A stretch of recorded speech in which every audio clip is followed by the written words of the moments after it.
पहा नवीन एपिसोड्स एकदम add free. काय रे नंदू, 2 दिवस आलासच नाही। मला वाटलं आता काही तू येत नाही, पण आज अचानक हे महिन्याभराच्या बजेटचे पैसे रिक्षातच संपले म्हणून घेऊ शकलो नाही। आज शेवटी मी आईकडनं पैसे। नंदू, अरे एवढं काही करायची गरज नाहीये, मी देत जाईन पैसे। म्हणजे उद्यापासून ऑफिस पर्यंत फक्त सोबत यायचं। मग ठीक आहे। हा पण एक अट आहे। अट? हो। कुठली? डबा। डबा? जेवणाचा डबा रोज तुला वहिनी करून द्यायचा ना, आज त्या नाही येत म्हटल्यावर जेवणाचा डबा कोण देणार, म्हणून जेवणाचा डबा आणलाय। आणि ए बाई, बाहेरचं खात जाऊ नकोस, त्रास होईल तुला।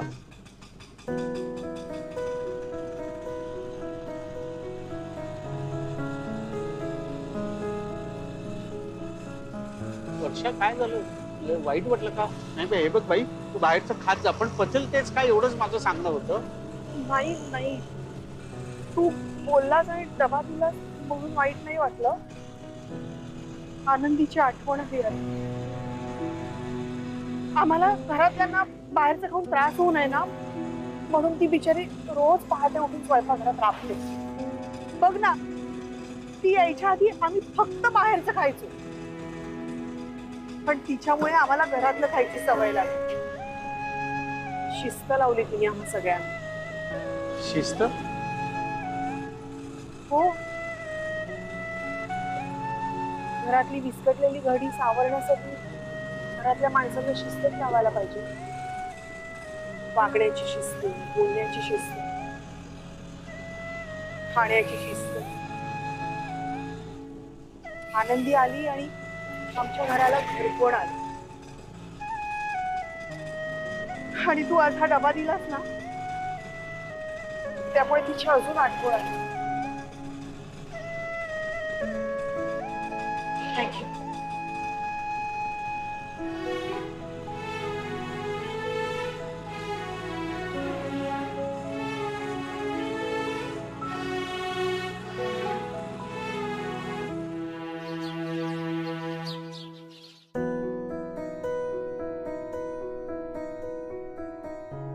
खूप दिवसांनी अशी शांत झोप लागली असत ना दुपारची। झोप बाय तू। शिरा पडली? एका आताच काय झाला? जाओ।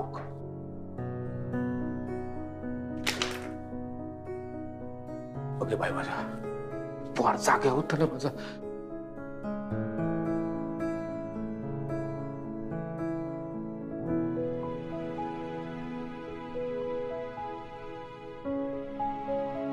काय आबा, झाली का रे जेवणा? शिरा पडली हो, आता किती कड मारलो। आबा, अगो काय नाही, झोप तू। अगो काशी तू। आबा, राहू द्या। अगो लाईट गेली आता, तुझी झोपमोड होऊ नये म्हणा। किती दिवसांनीलच तू बाहेर अशी दुपारची झोप थंय गावत नसतली ना। तुझी साखर झोप मोडू नये असं वाटतं। मुंबईत लय कामं असतात ना गो। नाही हो आबा, वेळ तरी जाता कामामुळे घरात। आनंदी, या खरा सांग, थैसर सगळं नीट आणा गो, म्हणजे परत तुझ्या सासयेन काय मागच्या सारख्या? नाही नाही आबा, माझी सासू माका औषधासारखी जीव लावतात। आबा, माका एक नाही 2 औषध असतात, एक आमची आई आणि एक रमाताईंची आई। ओके ठीक आहे, पण मग जावई बापू बरोबर? आबा, तुम्ही खूप काळजी करतस, सगळं ठीक आहे। तसा नाही गो, जावई बापूंचा फोन नाही येलो ना, शनिवारी येतील ना। झोप झोप बाय, झोप।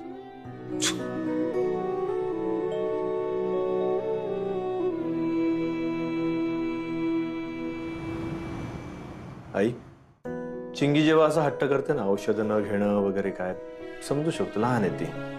बाबा असं का वागतायत? त्यांच्या अशा वागण्याने त्यांना काय त्रास होऊ शकतो याची कल्पना नाहीये का? गेल्या वेळेला किती त्रास झाला होता. मी होतो इथे म्हणून ठीक आहे. तर पुन्हा जर का असा काही त्रास झाला आणि मी जवळ नसेन, कुठल्या कामात असेन, तुम्ही कसं सांभाळणार त्यांना? कोण सांभाळणार मग त्यांना? म्हणूनच आनंदीला घेऊन ये. ती सांभाळेल. औषधं, इंजेक्शन यांना शरीराचा इलाज होईल. पण मनाचं काय? त्याला कसं शांत करणार आहे ती औषधं? राघव, अरे मन दुखावलं रे आनंदी निघून गेल्यानं. खरं तर तिनं इथं असायला हवंय, आपल्या सगळ्यांमध्ये. समजते ना तुला? अरे आमचं सोड, तुझं काय? अरे तुझी आजही तीच अवस्था होईल हळूहळू, जशी रमा गेल्यावर झाली होती तशी. स्वतःला समजावशील रे, पण किती दिवस? आनंदी या घरात पाहुणी म्हणून आली नव्हती रे, की 2 दिवस झाले आणि विसरलं तिला. तिनं तुझ्या मनात स्थान निर्माण केलं होतं, जागा निर्माण केली होती. अरे आपल्या सगळ्यांना जिंकलं होतं तिनं. आणि ती गेल्याचा त्रास तुला आज जाणवला नाही, तरी हळूहळू हा त्रास, त्याचे परिणाम तुला जाणवतील. आणि नंतर जो त्रास तुला होईल ना, त्याच्यावर कुठलाही डॉक्टर इलाज करू शकणार नाही रे. आणि मग पुन्हा एकटा पडशील, एकाकी होशील. म्हणून सांगतो, अजूनही तू आपली चूक सुधार, आनंदीला घेऊन ये. मग ना मी तू जसं सांगशील ना तसा वागेन. पण आनंदीला घेऊन ये रे. तिला घेऊन ये आनंदीला.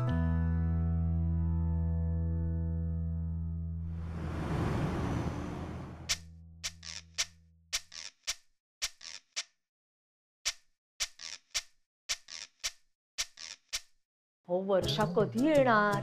काय सांगायचं मालती ताई, तिला म्हंटल होतं लवकर ये. म्हटलं ऑफिस वाल्यांना सांग की मला आज लवकर जायचंय. पण ऐकतायत ही मुलं, ऐकतायत आजकालची. एक काम करू का मी? आज तुला फोन लावू का? हॅलो. हा पोचले मी. हो घरातच पोचले, घरात. हो हो हो, चल चल चल, बाय. सॉरी मला उशीर झाला. मी आले, पर्स ठेवून येते. आता हे रोजचं आहे. मी पोचले, मी घरी आले, मी ऑफिसला गेले. रोजचं एकमेकांना सांगणं सुरू. हे कोणाबद्दल बोलताय? हो काकी, अहो तो नाही का आईच्या ऑपरेशनच्या वेळेला आला होता हॉस्पिटलमध्ये. हा, तो ना कधी कधी या एरियात येतो, त्याचं काम असलं की मग भेटतो मला. सावई काही बोललात का पाटकर? नाही. वर्षा, आता हेच पुराण लावणार आहेस का तू राघव येईपर्यंत, का चर्चा करूया आपण? हो हो हो. बरं मला सांगा, काय प्रोग्रेस काय? अगं कसला डोंबल्याचा प्रोग्रेस? काय झालं? अगं तू आजोबांचा गोळ्यांचा नाटक फेल. आपल्याला ना काहीतरी नवीन उपाय शोधायला हवाय आता. मला कळत नाही, म्हणजे मालती ताई तुम्ही पण लक्ष द्या मी काय म्हणते ते. एवढा मोठा ताडावाडासारखा माणूस हा, एवढीशी सुई असते ती, एवढीशी इंजेक्शनची, त्याला काय घाबरायचं? म्हणजे मला या प्रश्नाचं उत्तर अद्याप सुलक्षणाताई, माझं तुमच्यापेक्षा बरं आहे. नाही एवढंच गुडघ्याचं ऑपरेशन झालं, मी मरते असं तुम्ही करत नाहीये ना. हो पाटकर, ऑपरेशन होतं ते, सुई नव्हती एवढीशी. हे काढलंय, हे असं घोटा काढलाय, तिथे हाड बसवलंय. हो ना, मग माझं पण दुःख वेगळं आहे. नाही, ऑपरेशन वेगळं असतं. अरे काय चाललंय तुमचं? राघव येईल आता. तुम्ही एक काम करा, चिंगीला ना आनंदीच्या नावाचा ध्यास घ्यायला सांगा. शाळा बिळा सोडायला सांगा तिला. काय? राघवचं ना चिंगीवरती खूप प्रेम आहे, तो तिला नाही म्हणणार नाही. सारखा सुई काढतायत माझं, सांग आता. मला ना एक आयडिया सुचलीये. वर्षा, तर माझी आयडिया सांगायची नाही. तुम्ही सगळेजण हे विसरताय की आपल्याकडे एक हुकमी एक्का आहे. हुकमी एक्का? कोण? चिंगू. आता तू काय सांगते ना, हे नीट लक्षात ठेवायचं आणि तसंच वागायचं. आता घरात सारखं आई आई आई करत फिरायचं. आईची आठवण येते म्हणून रडायचं, शाळेत जायचं नाही. ओके? मूर्ख म्हणता म्हणता माझी लेक किती हुशार निघाली ग. काय काय म्हणजे मला कळलंय तुला काय म्हणायचं ते, की म्हणजे चिंगीने तिच्या आईची हाय घ्यायची. माझी आई माझी आई माझी असं ना. मस्त आयडिया आहे तुझी. हो ना. तिची काय आयडिया माझी आहे, क्रेडिट घेतलं हे मी. वर्षा ना हल्ली जरा जास्तच हुशार होत चालली. कळलं तुला. म्हणजे आता यापुढे तुझं मिशन काय असणार आहे, सारखं आई आई आई असं करायचं. मला आईची फार आठवण येते, मला आईची फार आठवण येते असं बोलायचं. अगं पण आजी, मला आईची आठवण तर नेहमीच येते. सगळ्या एकत्रित काय झालं? सुलक्षणाताई, आता आपल्याला काळजावर दगड ठेवून दुःख पचवायला लागणार आहे. भूक लागली नाही तरी 4 घास जबरदस्तीने पोटात टाकायचे आणि मग आराम करायचा. चल मालती, नको. काका या परत. गोळ्या घेतल्या तुम्ही? हो घेतल्या. पाटकर नीट जा पाटकर. काकी या परत. आजी परत ये. चल बाई चिंगे, उद्या सकाळी शाळा आहे ना तुझी, तयारी करावी लागेल तुला. ये, मी गाडीने पोचवते. इथे बस माझ्या मांडीवर. ये ये. आजी तुला एक गोष्ट माहितीये, तुझं ऑपरेशन झालंय. नाही लक्षात राहत सारखं सारखं.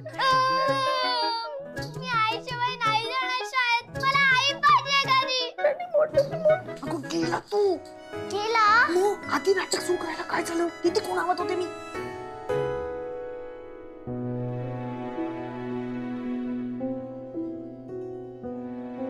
काय करून बसलो मी?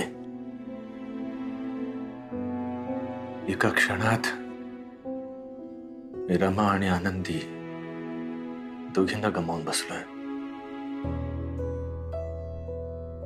जिने माझा संसार उभा केला ती माझी रमा, जिने माझा संसार सावरला ती माझी आनंदी. दोघींना मी गमावून बसलो.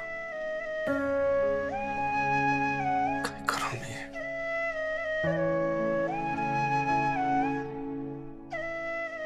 काहीच कळत नाही मॅडम. खूप मोठी चूक करून बसलोय मी, खूप मोठी.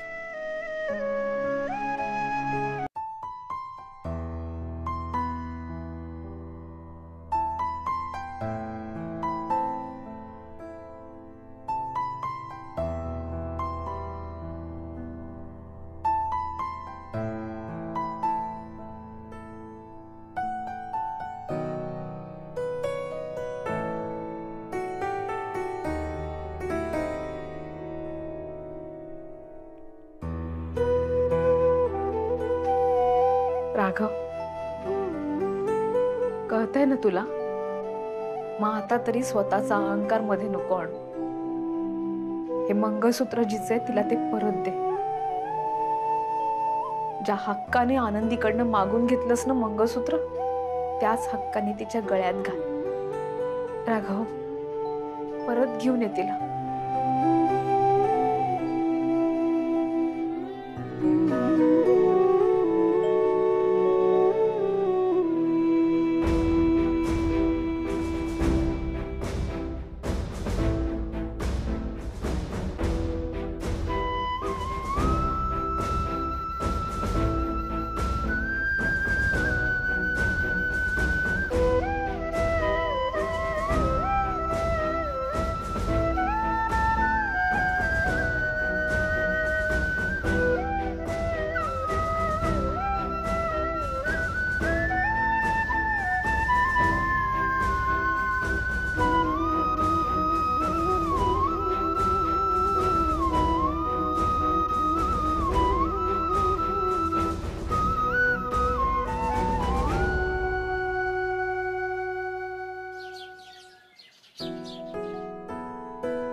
काय झालं सायकलला?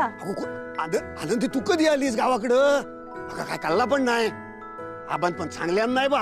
हा झाले, येऊन 2 दिवस झाले. पण सायकलला काय झालं? काय नाही, ती आता जुनी झाल्या, बिघडता सारखी. तुझा मुंबईचा संसार कसा चालला? काय गावाकडची आठवण बिटवण येता का नाही? न येऊन कसं होयत? म्हणान तरी लय सगळ्यांका भेटूक. बाकी आपल्या गणपतीचा कारखाना कसा चालू हा? आता होतो लो, हळूहळू सुरू होतो लो. भरपूर ऑर्डरी मिळाल्या असतील ना? वय वय वय, बाप्पाच्या कृपेने आहे ते. आता आता एक डोळे रंगू एक पोरगो ठेवला हा. पण भाई तुझ्या हातची सर नाही गो. काका शिकत हळूहळू. वय वय वय. बाकी तुझा मुंबईत काय चालू आहे का नाही? म्हणजे हातात कला असान नुसती घरात राबत नाही ना? ह्यांनी एक जागा घेतलेली हा माझ्यासाठी. थैसर काम करते, चित्र काढतंय, भरपूर ऑर्डरी मिळतात. कोणी नावाच्या पाट्या बनवूक सांगतंय, कोणी भिंतीवर लावूक वस्तू बनवूक सांगतंय. ह्या वर्षी गुड्यांची ऑर्डर मिळाली होती, 30 गुड्या बनवून दिल्या. वा वा वा वा, म्हणजे भगवान तुझी कला जापल्यानं वाटता. अगं नाही तर काय, पोरींच्याकडे गुण असतं, पण एकदा का लग्न झाला ना की चूल आणि मूल. आता एक काम कर, एवढा सगळा करतस ना तर गणपतीचं पण काम कर. गणपतीची सेवा हात लिवलेली आहे तुझ्या. बरोबर हा काका, पण थैसर थैसर कोण कोण मिळणार ना? माझा एक मित्र असत मुंबईत, म्हणजे होता, आता तो वारला, पण त्याचं चेडो आणि बायको त्यांचा कारखाना सुरू ठेवतो म्हणता. हवा तर नंबर देता मी त्याचा. हा आबांका पाठवा, मी घेते त्यांच्याकडून नंबर आणि माझा नवीन नंबर पण पाठवते. हा दे त्याच्याशी, मी पाठवतोय त्या का. बरं अजून असायच ना 1-2 दिवस, मग येतोय मी घरी. हा नक्की हा घरी? अगदी नक्की. आता पहिला ह्याच्याकडे बघता, ह्या का चालू करू बाया.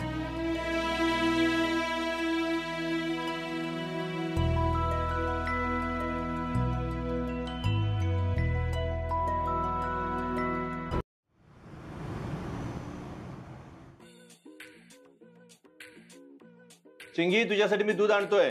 दूध प्यायचं आणि लगेच शाळेत जायला निघायचंय. चिंगी,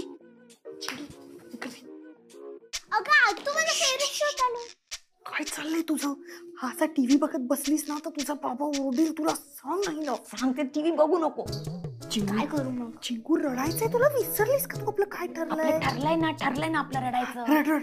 मला कसं जमेल रडायला? काय चाललंय तुम्हा दोघींना? मला कसं जमेल रडायला? खोटं खोटं रडायचंय. ट्राय कर. ऍक्टिंग. हे बघ असं जबडा कर आणि मग आवाज काढ घशातून. शाबास. अगं हसते. मला सांग, आनंदीने घरी यायला हवंय की नाही? हो. मग बोल. कर ना. थांब एकदा करते. बोल. प्रयत्न कर. शाबास. अगं चिंकू काय सांग बहिला. तुला नाही जमणार. इकडे मी तुला डोळ्यातून पाणी. काय करणार आहेस तू? मी तुला नाही जमणार ना, मी करते बघ.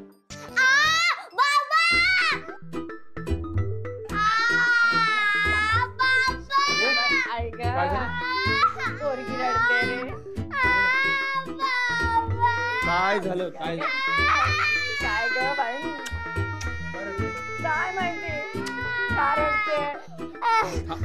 माझी रडणं थांबव आणि मला सांग झालंय काय. आणि तू अजून तयार करण्यात झाली? शाळेत जायचंय ना? नाही जायचंय मला शाळेत. मला आई हवी आहे. आई हवी. आता काय बघ बोल. नाही चिंगी, हे बघ, आनंदी या घरात यायच्या आधी सुद्धा तू शाळेत जायचीस ना, आणि मीच तुझी तयारी करून द्यायचो ना. मग आता सुद्धा तू शाळेत जायचं आणि मी तुझी तयारी करून देणार आहे. काही फरक पडलेला नाहीये, समजलं? चल आपण तयारी करूया. ये. तुला नाही जमत तुला आईसारखं. तुला ना नीट वेणी बांधता येत. तुझ्यामुळे माझी व्हॅन सुटते. आई असताना ना असं नाही व्हायचं. जी पण चुकी असू दे माझी, मला समजून सांगायची. काही नको करू, ते नको करू. मला सगळे स्कूल मध्ये चिडवतात की तुझी दुसरी आई पण तुला सोडून गेली. तूच काहीतरी केलंयस म्हणून तुला सगळे सोडून जातात असे बोलतात.